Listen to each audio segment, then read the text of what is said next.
मानस चर्चा में आप सभी का स्वागत है।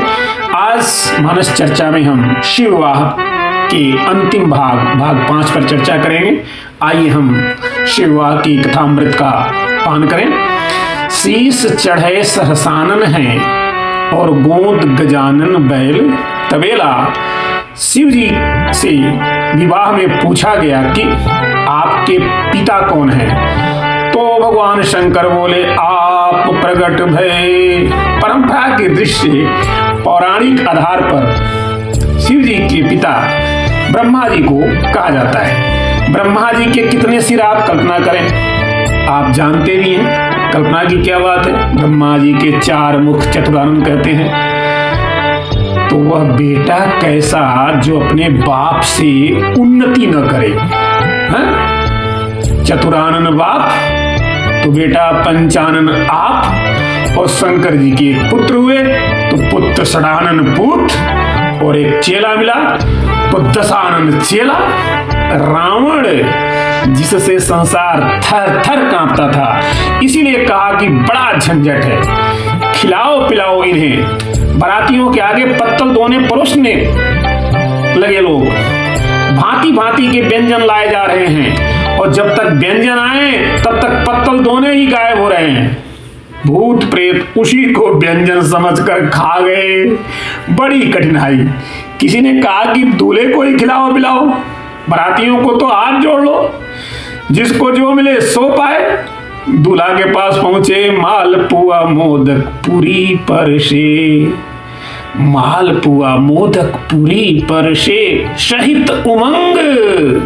मालपुआ लड्डू पूरी खीर आदि परोसे, बड़े ही उमंग के साथ प्रसन्नता के साथ। देखे दूल्हा भेष में 4 बाराती संग, पर दूल्हा के साथ 4 बाराती और सबकी मांग अलग अलग।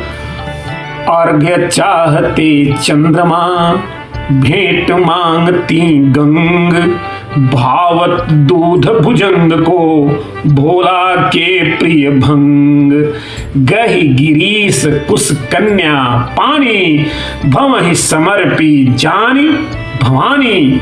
कर्पूर गौरम करुणावतारम संसार सारम भुजगेंद्रहारम सदा वसंतम हृदयारविंदे भवम भवानी सहितम नमामि। पाणि ग्रहण जब किन्न महेशा, ही हर्षे तब सकल सुरेशा। वेद मंत्र मुनिवर उच्चरहि, जय जय जय शंकर सुर करहि। जय जयकार हो रही है। भगवान गौरी शंकर का सानंद। विवाह संपन्न हुआ। कन्या का कठोर दान शंकर ने स्वीकार कर लिया। बस 2 बातें और। नेग मांगने वाले आए। आई खवासिन स्वाभिमान लिए डोली डाली, बोली दुल्ह जो पाने पाइए। हो गए विवाह वर वधु ही पाए विमल, अब रसरीति सो नेग मेरो दिवाइए। मुझे नेग मिलना चाहिए, मुझे नेग मिलना चाहिए। शंकर जी बोले अभी मिलता है। झोरी से निकारो एक कारो सट कारो नाग, झोरी से निकारो एक कारो सट कारो नाग। ऐसो फुफुकारो भागी बाप रे बचाइए। झोरी से निकारो एक कारो सट कारो नाग, ऐसो फुफुकारो भागी बाप रे बचाइए। मंडप के नीचे समाज सब लागो हसन, मंडप के नीचे समाज सब लागो हसन। भागवत देवी जू नेग लिए जाइए, भागवत देवी जू नेग लियो जाइए। एक कवि ने कहा भुजन भुजंगा हंसे, शीस पे हंसे गंगा। हास ही को दंगा भयो, नंगा के विवाह में। भुजन भुजंगा हंसे, शीस पे हंसे गंगा। हास को ही दंगा भयो, नंगा के विवाह में। चारों तरफ आनंद ही आनंद। उमा सहित भवन चले, विदा की बेला आई। गोस्वामी तुलसीदास जी महाराज लिखते हैं, कहते हैं, कहत विधि श्री जी नारी जग माही। पराधीन सपने हो सुख नाही, कत विधि सृजी नारी जग माही, पराधीन सपने हो सुख नाही। नारी जाति के प्रति मातृत्व बुद्धि से बाबा गोस्वामी तुलसीदास जी कैसे हृदय के उद्गार किस प्रकार से प्रकट किया, आगे जब हम देखते हैं राष्ट्र कवि मैथिली जी की पंक्ति को कि अबला जीवन हाय तुम्हारी यही कहानी, आंचल में है दूध और आंखों में पानी। यह प्रेरणा मिली कहां से? हम कहेंगे राष्ट्र कवि को यह प्रेरणा कहां से मिली? वह मिली बाबा गोस्वामी तुलसीदास जी से। थन पय श्रवहि नयन जल छाए, थन पय श्रवहि नयन जल छाए। इसीलिए एक भक्त कवि ने लिखा, धन्य हो बाबा गोस्वामी तुलसीदास जी महाराज, तेरी आरती तो राष्ट्र प्रेम से उतारता है। तेरी आरती जो राष्ट्र प्रेम से उतारता है, लगता सभी को एक एक भाव मेरे हैं। जितने चितेरे राम का सचित्र खींच सके, तुलसी उन चित्रों में सारे रंग तेरे हैं। विदाई हुई आए कैलाश पर जगत मात पितु शंभु भवानी। कुछ दिन बाद श्री कार्तिकेय जी का जन्म हुआ, उनके द्वारा तारकासुर का वध होता है। एक दिन शंकर भगवान वटवृक्ष के नीचे विराजमान थे, निज कर डांसी नागरे पूछाला, बैठे सहज ही शंभु कृपाला। पार्वती भल अवसर जानी, गई शंभु पहमातु भवानी। जान प्रिया आदर यति किन्हा, बाम भाग आसन हर दिन्हा। आज बाम भाग में विराजमान हुई, पूर्वजन्म की कथा चित्त में आ गई।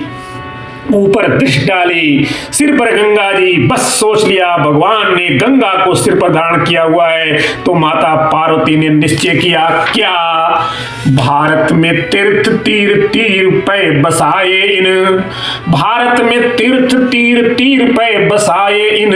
मन की मलिनता विनीतियों मिटाऊं मैं, करूंगी प्रार्थना सुनूंगी श्री राम कथा। घर घर में राम कथा गंगा बहाऊं मैं, घर घर में राम कथा गंगा बहाऊं मैं। भारत में तीर्थ तीर तीर पे बसाए इन, मन की मलिनता विनीतियों मिटाऊं मैं। करूंगी प्रार्थना सुनूंगी श्री राम कथा, घर घर में राम कथा गंगा बहाऊं मैं। और तब शंकर जी ने कहा, धन्य धन्य गिरिराज कुमारी। 2 बार धन्य कहा भगवान शंकर ने, धन्य गिरिराज को, धन्य उनकी कुमारी को, तुम समान नहीं को उपकारी। धन्य धन्य गिरिराज कुमारी, तुम्हारे समान उपकार करने वाला कोई नहीं है। पूछो रघुपति कथा प्रसंगा, सकल लोक जग पावनी गंगा। और इन गंगा जी का जन्म कैसे हुआ? देखो, गंगा जी के जन्म का तो एक ही कारण है, भगवान के चरणों से निर्गता, नख निर्गता मुनि वंदिता, चरण कमलों के नख से। तो यह कथा गंगा कैसे जन्मी? भगवान शंकर जी के नेत्रों में जल भराया, श्री रघुनाथ रूप उर आवा, परमानंद अमित सुख पावा। भगवान का चरित्र हृदय में आ गया, लोचन जल छा गए, अब नेत्रों में भर आया जल। उसके बाद श्री रघुनाथ रूप उर आवा। और जब राम जी आए तो शंकर जी ने सोचा हम प्रणाम करें, प्रणाम करने के लिए तो सिर झुकाना ही पड़ेगा। तो शंकर जी ने जैसे ही श्री राम जी के चरणों में सिर झुकाया, सिर झुका तो भगवान शंकर के नेत्रों का जल श्री राम जी के चरणों पर गिर पड़ा। आंखों में आंसू थे, पर जब आंखों से निकलकर श्री राम के चरणों पर आंसू गिरे तो गंगा बन गई। पूछो रघुपति कथा प्रसंगा, सकल लोक जग पावनी गंगा। करि प्रणाम राम ही त्रिपुरारी, करि प्रणाम राम ही त्रिपुरारी। हर्षि सुधा सम गिरा उचारी, पूछे रघुपति कथा प्रसंगा, सकल लोक जग पावनी गंगा। कर प्रणाम राम ही त्रिपुरारी, हर्षि सुधा सम गिरा उचारी। इसका अर्थ है कि कथा प्रयास का परिणाम नहीं, यह तो प्रसाद का परिणाम है, भगवान के श्री चरणों की कृपा है। और इन गंगा जी में जो डूब गया वह भवसागर से पार हो गया। तो हम लोग श्री राम की गंगा में डूब रहे हैं, श्री राम की कथा रूपी गंगा में डूब रहे हैं। प्रथम मैं कही शिव चरितो, याज्ञवल्क्य जी कहते हैं, जैसे कि भरद्वाज जी से कहा, अब कथा प्रसंग तो ऐसे अद्भुत, जहां जाय मन तहें लुभाई। लेकिन फिर भी कल भगवान शिव के मुखारविंद से कथा कहते हुए हम आगे बढ़ेंगे और श्री राम जन्मोत्सव तक भगवान की मंगलमयी कथा आगे हम अपने एपिसोड में सुनेंगे।